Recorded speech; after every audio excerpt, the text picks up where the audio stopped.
नमस्कार मित्रांनो, स्वागत आहे आपल्या छोट्याशा मिनी ब्लॉगमध्ये. मित्रांनो, सकाळी सकाळी उठलो आणि 2 दिवसापूर्वी जो आपण वाटाणा लावला होता त्याच्यासाठी आज रानामध्ये जाऊन बघितला तर वाटाणा मस्तपैकी आला होता, कोंब आले होते. सहसा तो 6 दिवसांनी येतो, पण काही वरती वाटाणा जो राहिला असेल त्याचे कोंब दिसायला सुरुवात झाले होते, बघू शकता अशा प्रकारे. तर त्यानंतर पुढे आलो आणि आपल्या रोजच्या कामाला सुरुवात झाली होती, म्हणजे आपण पाणी जे विहिरीमध्ये सोडतो त्यासाठी आलो इकडे. बघू शकता पहिल्यांदा पाणी सोडून झाल्यानंतर कनेक्शन करून घेतलं मका भिजवण्यासाठी.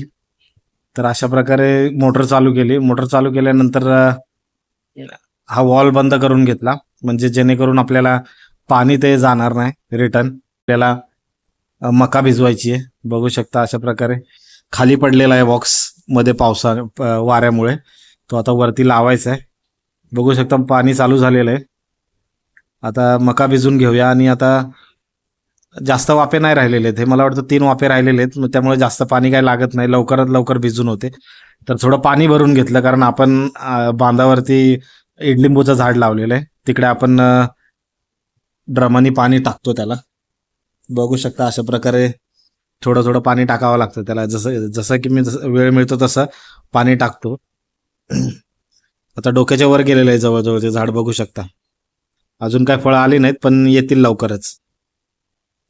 त्यानंतर भिजून झाल्यानंतर आपला वॉल उघडला आणि पाईपामधलं पाणी जे आहे ते विहिरीमध्ये सोडलं. बघू शकता अशा प्रकारे वॉल उघडल्यानंतर पाईपातलं पाणी विहिरीमध्ये परत जमा होतं. आता बऱ्यापैकी आपली मका संपत आलेली आहे, त्यामुळे पाणी कमी लागते.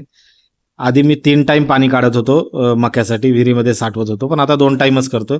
काही दिवसांनी 1 टाईमच करावं लागेल. त्यानंतर घरी आलो आणि सकाळी आपलं मटकी चपाती होती, त्यासोबत शेव टाकून खायला खूप चांगली लागत होती.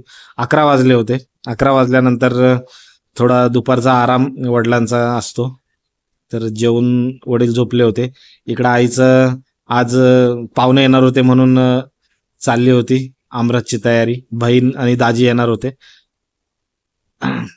त्यानंतर मी आलो आपल्या दुपारच्या कामाला, मोटर चालू करायला. मोटर चालू करायचं, पाणी सोडायचं, त्यासोबत आपल्याला मका सुद्धा आणावी लागते. हे 2 कारण आहेत, म्हणून पाणी जरी आपल्याला कमी लागत असेल तरी मका तोडून आणावी लागते, म्हणून यावंच लागतं इकडे. बघू शकता आपलं दुसरं वजं आपण घेतलेलं आहे. सकाळी 1 वजं आणलं, त्याचा व्हिडिओ काय काढता आला नाही, तर हे आपलं दुसरं वजं आणायला आलो होतो. तर आमचे शेजारी आले होते इकडे मेंढरं घेऊन, ते मेंढरं चारत होते, तर वजं घेतलं आणि आलो घरी. बघू शकता अशा प्रकारे. तर पाहुणे आले होते तोपर्यंत, नंतर पाहुणे आल्यामुळे व्हिडिओ काय काढता आला नाही, मका तोडून ठेवली.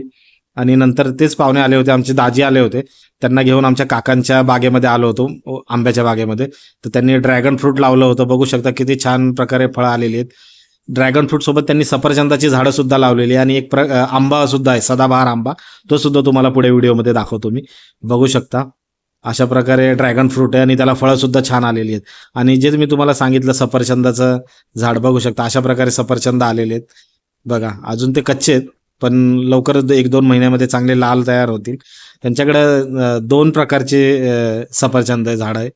मला त्याबद्दल जास्त आयडिया नाही आहे, पण त्यांनी सांगितलं, मला लक्षात सुद्धा नाही आहे, पण नक्कीच त्याबद्दल एक व्हिडिओ मी घेऊन येईन. आमच्या घराजवळच त्यांची बाग आहे. 600 झाड आहेत जवळजवळ त्यांच्याकडे. कोणत्या व्हरायटीचं सफरचंद ते मला 99 काहीतरी म्हणले होते, एवढं आठवतंय. आणि तुम्हाला आंबा सुद्धा दाखवतो. हा बघा, हा आंबा, हा 12 महिने आंबा असतो, त्यामुळे ह्याला सदाबहार आंबा म्हणून नाव आहे.